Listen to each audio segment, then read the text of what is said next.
Speed போட்டில் நாங்கள் எல்லாரும் இங்கேருந்து கிளம்பி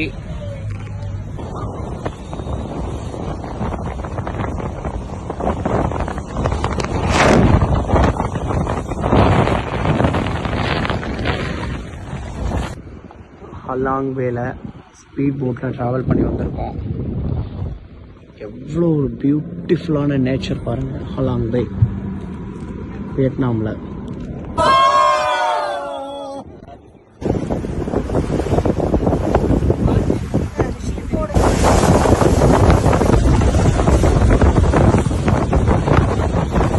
kayak and bamboo boating வியட்நாமில். இந்த கேவ் பார்க்கறதுக்கு தான் வந்திருக்கோங்க. பாருங்க.